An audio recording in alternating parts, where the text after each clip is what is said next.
For me, single ministry itu young, spiritual, fun, and dynamic.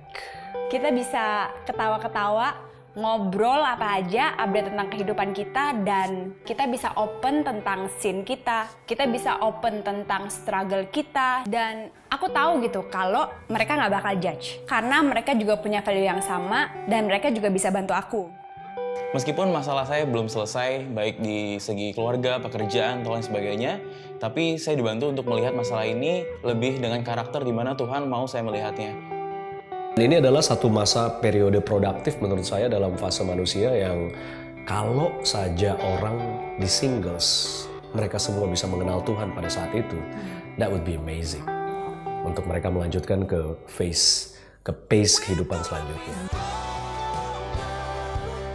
Di Ministry Single ini, singlenya semua sedang fighting untuk menjaga bagaimana mereka tetap jadi murid Tuhan. Kegiatan apa aja yang dilakukan di komunitas ini banyak sekali. Kita punya sharing tentang firman, kemudian kita juga punya fun time. Bahkan kita punya flexible time kalau misalnya kita mau ajak satu brother sister untuk spend time. Kita punya H2O yang bisa mendukung kita untuk lebih dekat lagi dengan nggak cuma satu kelompok kita, tapi kelompok yang lain juga. Kita nggak cuma bahas firman, kita bisa ketawa-ketawa. Dan gimana saya bisa ada di sana, pulang refresh, nggak hanya secara emosional, tapi juga pendalaman saya sama Tuhan. Yesus sendiri pun menurut saya belajar banyak dari hidupnya, bagaimana dia offer relationship itu to everyone. Jadi kalau misalnya yang bisa mendescribe mungkin ya saya mencoba mentransfer keyakinan saya dalam relationship. Seperti Tuhan mau relationship sama kita. 6 bulan setelah saya belajar Alkitab, saat itu ada teman kantor saya yang saya rasa dulu mungkin jadi korban pedasnya mulut saya. Karena kalau teman-teman saya yang lama bilang, saya punya mulut yang cukup pedas, kasar, dan tidak menghargai perasaan orang lain. Tapi tiba-tiba mereka bilang, kamu kenapa tiba-tiba jadi lebih bisa menghargai perasaan orang lain. Di situ saya merasa bahwa Tuhan benar-benar ubahkan saya, karena kalau dulu saya pun nggak ngerasa kalau misalnya apa yang saya sampaikan itu ternyata discouraging untuk orang lain atau bahkan bisa merusak hubungan kita lebih lanjut lagi. Karena ada banyak hambatan-hambatan yang terjadi dalam sebuah hubungan, dan hubungan itu sudah pasti banyak hambatan karena itu adalah hubungan yang real. Ya, jadi perlu untuk diasah, tapi jangan pernah give up.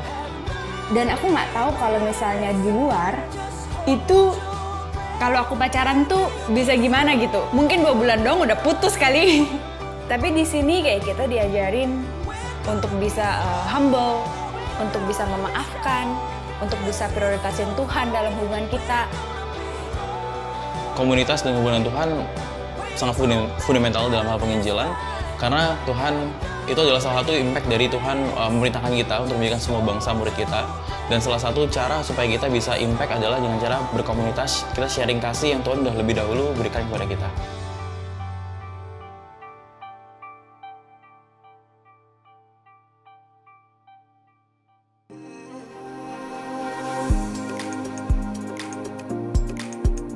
Selamat pagi saudara-saudari, selamat datang di Kebaktian Online GKDI Jakarta. Sebelum kita memulai kebaktian kita, akan ada beberapa pengumuman yang bisa kita perhatikan berikut ini.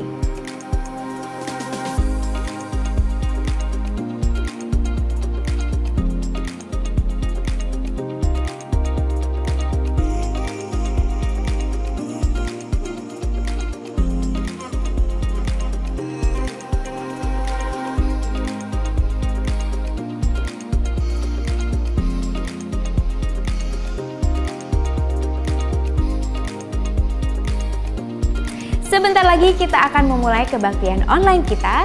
Mari kita mempersiapkan hati untuk memuji dan menyembah Tuhan.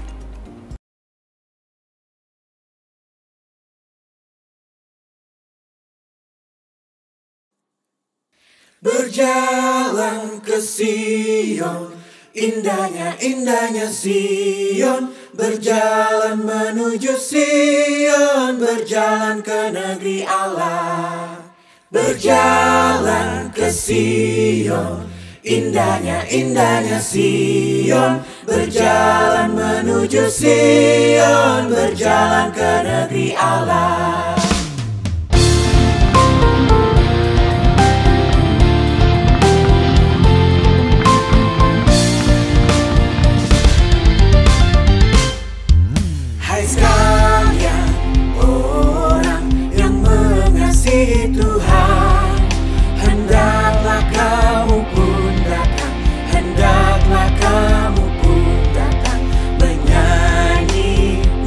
pujian, menyanyi pujian.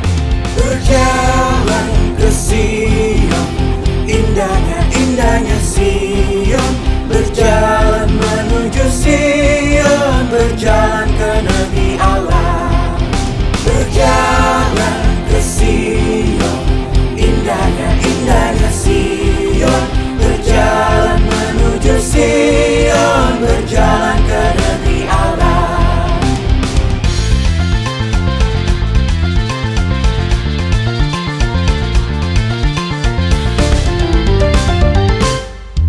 Muramlah mukanya yang belum kenal Tuhan.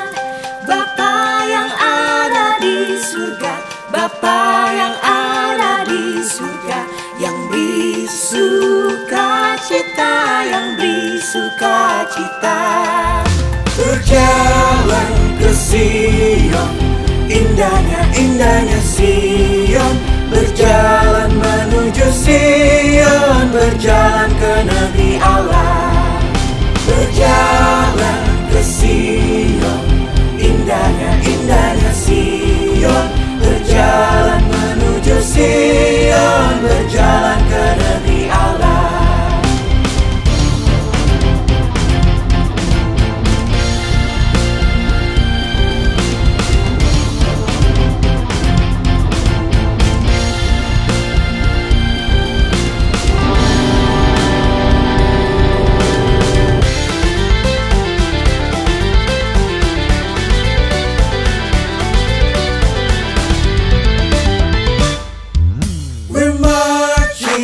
Zion, beautiful, beautiful Zion. We're marching upward to Zion, the beautiful city of God. We're marching to Zion, beautiful, beautiful Zion. We're marching upward to Zion, the beautiful city of God. We're marching to Zion, beautiful, beautiful Zion. Upward to Zion, the beautiful city of God. We're marching upward to Zion, the beautiful city of God. We're marching upward to Zion, the beautiful city of God.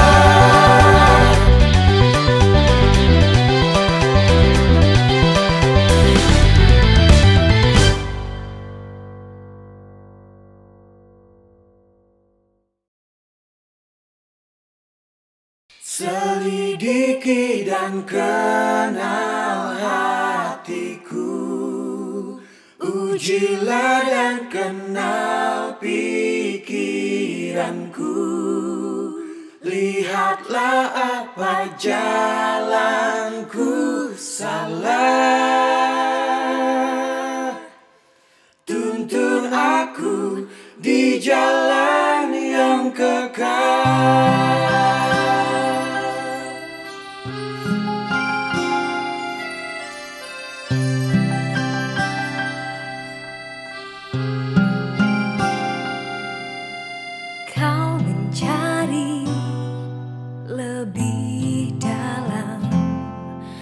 Lebih dalam dari sebuah lagu,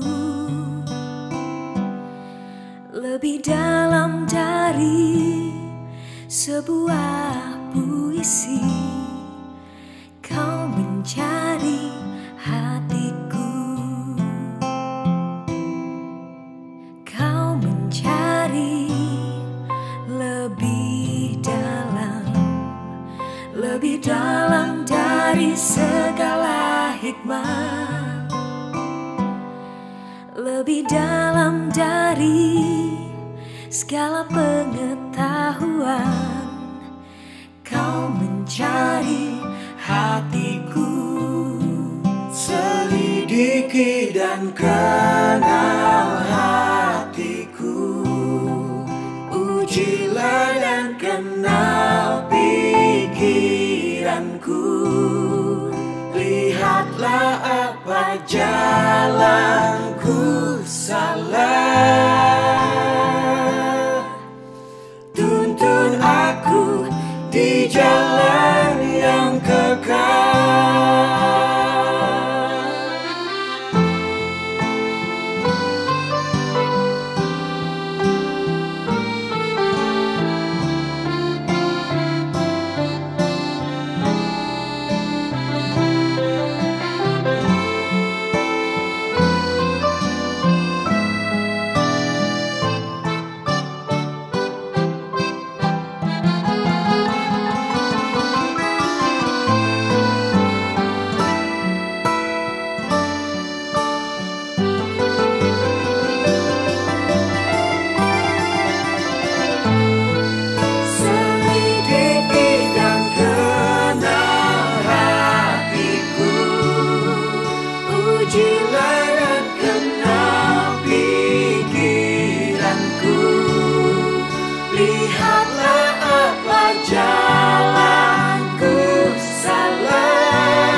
Selamat pagi, saya berharap kita semua dalam keadaan sehat dan hidup mengikuti aturan yang diberikan oleh pemerintah untuk kita menjaga diri kita dan juga menjaga orang-orang kita sayangi.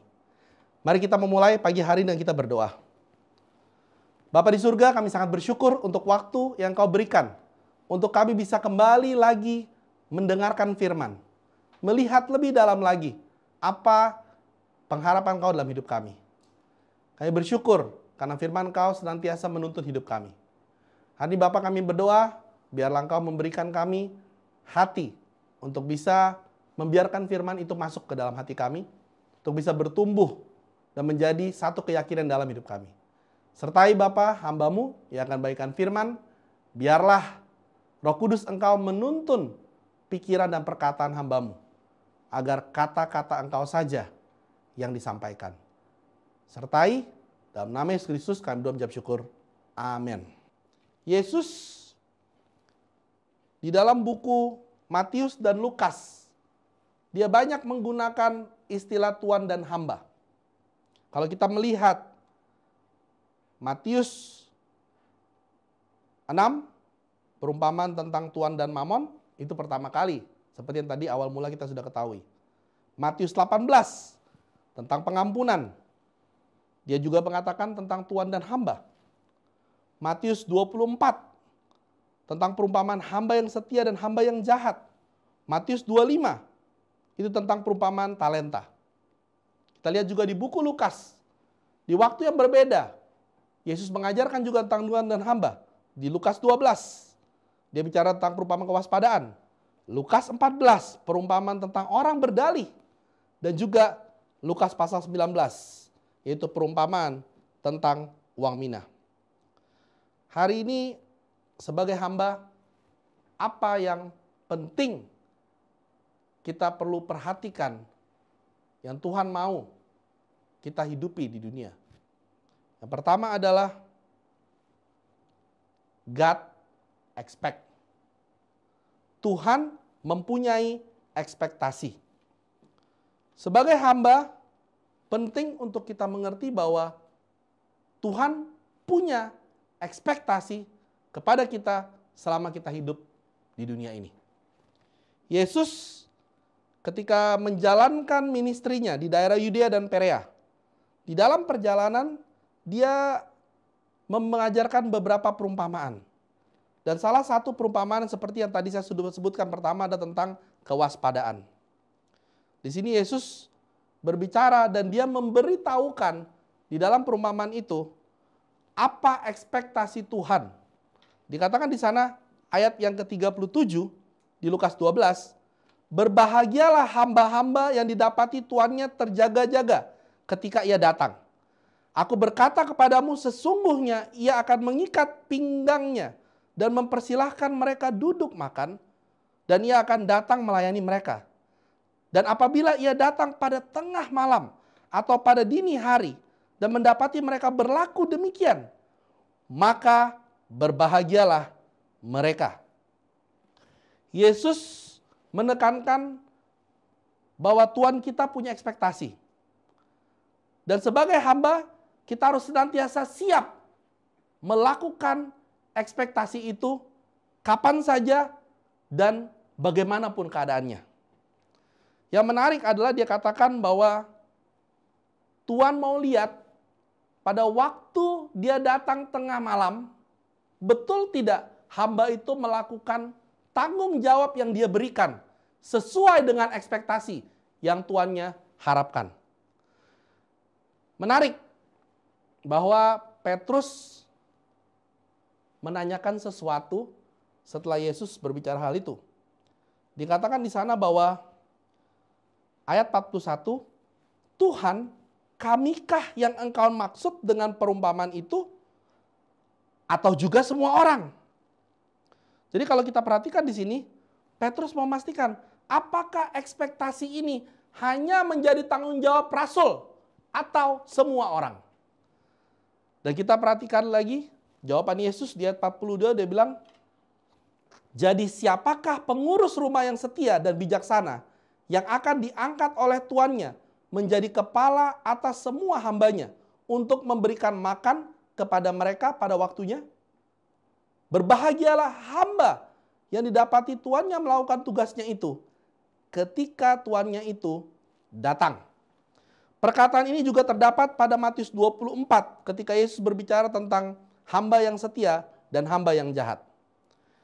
Yang Yesus tekankan di sini adalah bahwa semua hamba bertanggung jawab memastikan melakukan tugasnya. Jadi tanggung jawab itu bukan hanya diberikan kepada rasul, tapi semuanya. Saya mau tanya hari ini, apakah hari ini kita masih memikirkan apa tanggung jawab yang Tuhan berikan ke dalam hidup kita sebagai hamba hari ini? Pada masa ini kita masih pikirkan enggak? Apa sih tanggung jawab yang Tuhan berikan? Karena Tuhan expect kita untuk melakukan tanggung jawab itu. Kalau kita perhatikan bahwa di dalam cerita itu Yesus memberikan dua ekspektasi daripada tuannya. Ekspektasi yang pertama adalah mengurus rumah dengan setia dan bijaksana. Apa maksudnya? Setiap daripada kita di sini, kita adalah rumah rohani. Keluarga kita, itu adalah keluarga rohani kita. Pertanyaan hari ini, masih gak kita mengurus kerohanian kita selama melewati masa-masa sulit ini? Masih gak kita memastikan bahwa kita membangun kehidupan kerohanian kita? Masih gak kita fokus untuk kita memastikan bahwa kerohanian adalah hal yang utama ketika kita melewati masa sulit ini? Masih gak kita hari ini membangun kehidupan rohani di dalam keluarga kita? Orang tua, anak-anak, masih gak kita bersama-sama membangun kehidupan rohani di dalam rumah kita masing-masing? Masa-masa seperti ini buat kita berpikir bahwa yang paling penting adalah kita mendapatkan hal-hal yang berhubungan dengan memenuhi kebutuhan sandang dan pangan. Saya tidak mengatakan itu salah. Kita perlu mendapatkan sandang dan pangan juga. Tapi yang saya mau tekankan di sini adalah Tuhan mau kita fokus untuk bertanggung jawab membangun rumah rohani kita. Yang berikutnya dikatakanlah memberikan makan kepada mereka pada waktunya. Sangat menarik karena Tuhan juga memberikan ekspektasi bahwa Dia mau kita membangun atau memberikan makan kepada sesama kita pada waktu yang diberikan. Apa maksudnya? Hari ini Tuhan memberikan kita satu sama lain dalam jemaat. Tuhan mau kita memperhatikan satu sama lain dalam jemaat. Tuhan mau kita memastikan bahwa kita juga menjalankan misi yang Tuhan berikan dalam kehidupan kita. Untuk membantu orang lain. Membantu menyebarkan firman Tuhan. Karena masa-masa seperti ini ada banyak orang yang membutuhkan Tuhan dalam kehidupannya. Apakah hari ini kita masih memikirkan misi yang Tuhan berikan dalam kehidupan kita? Kita bersyukur bahwa kita hari ini punya pelayan dan majelis serta saudara-saudari dalam jemaat yang juga ada tantangan dalam hidupnya dan pergumulan dalam hidupnya. Mereka berpikir untuk memastikan bahwa anggota-anggota jemaat secara pangan, papan, dan juga rohani dipenuhi. Di buku 2 Timotius pasal yang keempat ayat yang kedua dikatakan bahwa beritakanlah firman siap sedianya baik atau tidak baik waktunya. Nyatakanlah apa yang salah, tegurlah dan nasihatilah dengan segala kesabaran dan pengajaran. Tantangan ini atau tanggung jawab ini diberikan oleh Paulus kepada Timotius untuk Timotius mengerti bahwa ekspektasinya adalah dia melakukannya dalam keadaan baik ataupun tidak baik waktunya. Sebagai hamba yang setia, sebagai hamba yang bijaksana, kita akan melakukan tugas kita di dalam setiap keadaan. Baik keadaan itu baik buat kita atau keadaan itu tidak baik buat kita. Hari ini ketika kita melihat hidup kita, bisakah Tuhan mengatakan bahwa hidup sehari-hari kita adalah hidup sebagai hamba yang setia dan bijaksana? Hidup kita fokus untuk memastikan bahwa kita melakukan ekspektasi yang Tuhan berikan dalam kehidupan kita pada saat ini. Di dalam cerita itu kita juga bisa melihat bahwa apa artinya atau kenapa Tuhan memanggil hamba yang jahat. Dikatakan di sana di ayat yang ke-45, Lukas 12, akan tapi jikalau hamba itu jahat dan berkata dalam hatinya, Tuanku tidak datang-datang. Lalu ia mulai memukul hamba-hamba laki-laki dan hamba-hamba perempuan dan minum dan mabuk. Kita perhatikan di sini. Apa yang Tuhan lihat sebagai hamba yang jahat? Ketika dia mulai berpikir di dalam hati dia. Bahwa dia mulai bilang bahwa Tuhan kita nggak datang-datang. Jadi dia berhenti melakukan tanggung jawab yang diberikan. Dia berhenti melihat ekspektasi yang Tuhan kasih sebagai hamba untuk dia. Dia tidak lakukan lagi. Dan yang tragisnya adalah dia mulai bermain-main dan melakukan tindakan yang jahat. Saya ada pertanyaan hari ini, apakah kita hari ini dikenal sebagai seorang yang suka menunda-nunda dalam kehidupan kita? Apakah dalam kehidupan rohanian kita suka menunda-nunda untuk melakukan segala sesuatu? Mungkin kita berpikir belum waktunya, atau kita berpikir Tuhan belum memperhatikan. Saya mau katakan di sini, Tuhan melihat itu sebagai perbuatan yang jahat. Mengapa? Ketika kita menunda, akan ada banyak hal yang terjadi dalam kehidupan kita setelah itu. Dan kejadian itu akan membuat kita melakukan hal yang jahat di mata Tuhan. Alexander the Great katakan ketika dia ditanya, being asked how he had conquered the world, replied, by not delaying. Dikatakan Alexander the Agung ditanyakan bagaimana dia bisa menguasai dunia. Jawabannya, dengan tidak menunda. Bapak, Ibu, saudara-saudari, teman-teman sekalian. Keputusan apa hari ini masih kita tunda dalam hidup kita? Apa hal-hal yang kita tahu kita harus ambil keputusan, tapi kita tunda-tunda? Dalam kehidupan rohani kita, apa hal-hal yang kita masih tunda? Kita sudah mendengarkan begitu banyak pelajaran dalam bulan ini untuk mengerti bagaimana kita mengikuti satu Tuhan kita. Tapi apakah kita sudah mengambil keputusan dan tidak menunda dan berani melakukan ekspektasi yang Tuhan berikan dalam kehidupan kita? Saudara-saudari, di dalam masa sulit ini, Apakah kita sudah menang dari pergumulan yang kita tahu kita perlu menangkan? Ada nggak pergumulan yang kita tahu bahwa masa ini adalah masa terbaik untuk kita menang? Karena kita punya waktu untuk melihat lebih dalam kepada firman. Mungkin banyak di antara kita hari ini, kenapa kita tidak menang? Seperti yang dikatakan ini, bahwa kita menunda. Saudara-saudari, kalau kita mau menang dari dosa kita tidak boleh menunda pertobatan kita. Hal yang kedua yang kita perlu perhatikan sebagai hamba selama kita hidup di dunia ini adalah God and trust.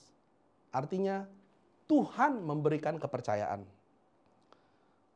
Ada dua perumpamaan yang kita bisa lihat bersama-sama.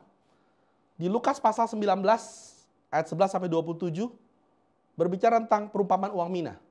Yang kita tahu di pengajaran yang lain yang juga mirip di Matius 25 ayat 14 sampai 30 dan kita sering dengar ini adalah perumpamaan tentang talenta. Kita akan ambil waktu untuk melihat hal ini karena saya percaya ini berbicara tentang bagaimana Tuhan mempercayai sesuatu kepada kita sebagai hamba yang kita perlu perhatikan. Dikatakan di Lukas 19 bahwa ada 3 orang dikasih masing-masing 1 uang mina.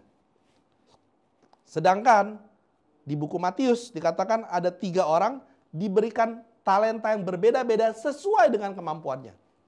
Yang menarik adalah kita tahu bahwa di dalam perumpamaan uang mina, orang yang pertama menghasilkan 10 mina, orang yang kedua menghasilkan 5, orang ketiga menyimpan itu dan mengembalikan 1 minanya.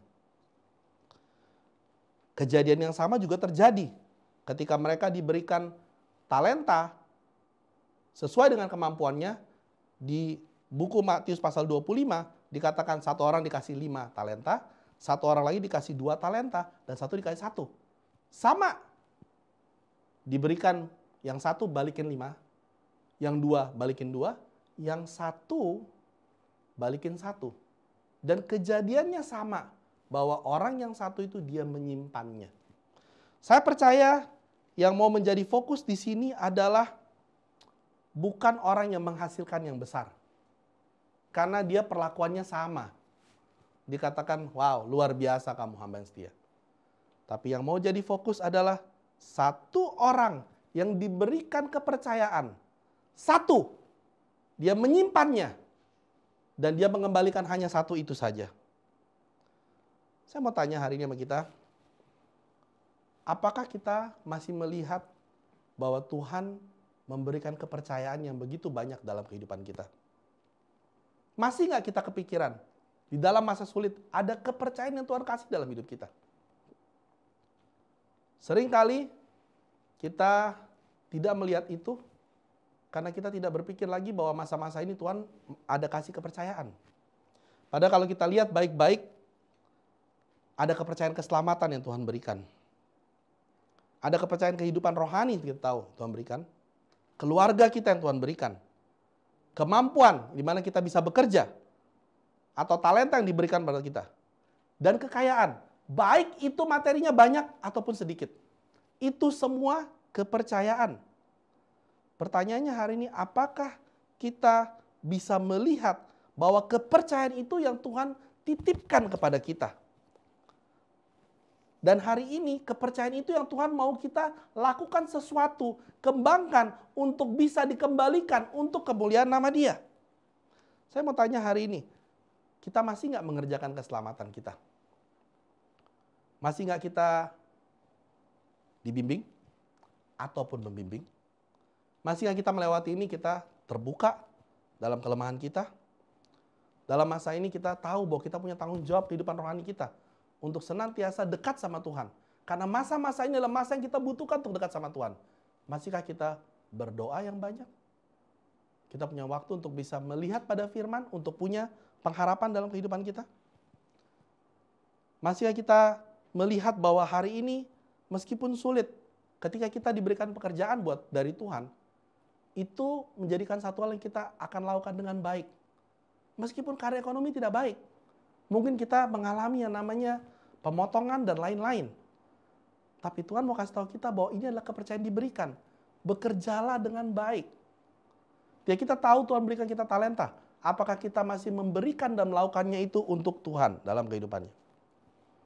Saya sangat ter-encourage dan terus terang memuji Tuhan ketika mendengar masa-masa COVID-19 ini, ada anggota jemaat yang sulit hidupnya melakukan perbuatan-perbuatan yang luar biasa. Saya mendengar ada anggota jemaat yang ketika dia sendiri butuh dibantu, dia semua mengambil bantuan yang diberikan oleh jemaat. Dalam perjalanannya dia melihat ada orang yang sedang membutuhkan di pinggir jalan. Dia mengambil bantuan itu dan membagikannya untuk 2 orang. Supaya bisa itu dicukupi untuk orang yang membutuhkan di pinggir jalan itu. Saya percaya dia tidak lakukan untuk bisa terlihat bagus. Tapi dia lakukan itu karena dia mengerti apa yang dia punya, dia akan lakukan yang terbaik untuk bisa memuliakan Tuhan.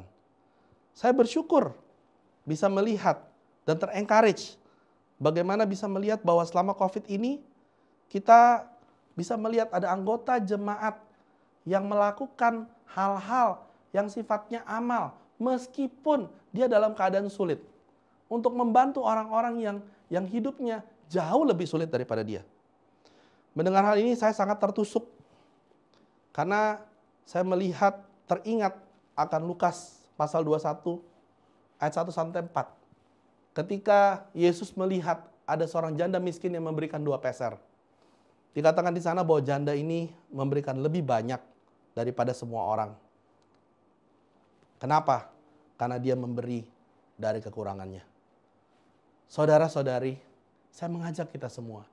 Dalam keadaan sulit ini, ada banyak kepercayaan Tuhan berikan sama kita. Kita masih bisa berbagi. Kita masih bisa memberikan kepada orang sekeliling kita. Janganlah kita menjadi seperti hamba yang memegang 1 talenta itu. Dia menyembunyikan, memegang 1 mina itu. Dia menyembunyikannya. Saya mengajak kita untuk bisa melihat bahwa Anda bertanggung jawab atas talenta yang dipercayakan kepada Anda.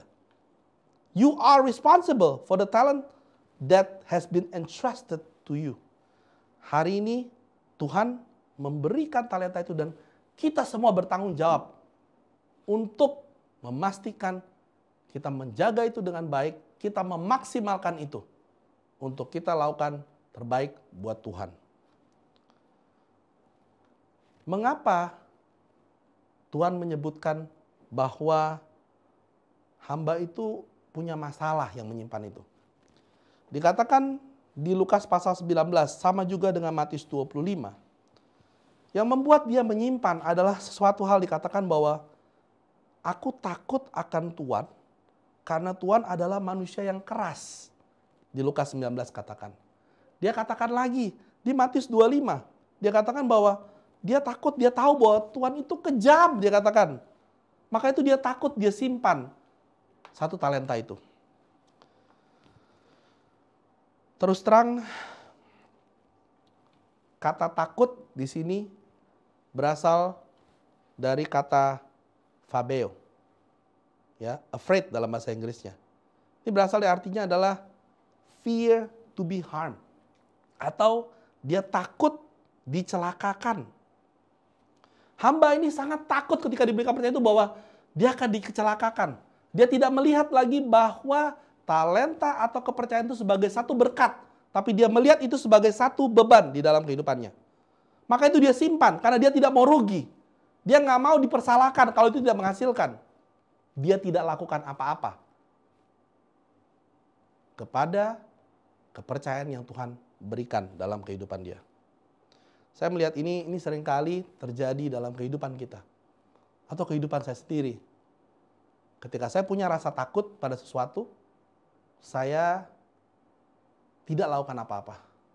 Saya tidak memaksimalkan apa yang Tuhan berikan dalam kehidupan saya. Saya mulai berpikir tentang diri saya lebih baik, lebih banyak. Tidak memikirkan apa yang Tuhan sudah percayakan di dalam kehidupan saya.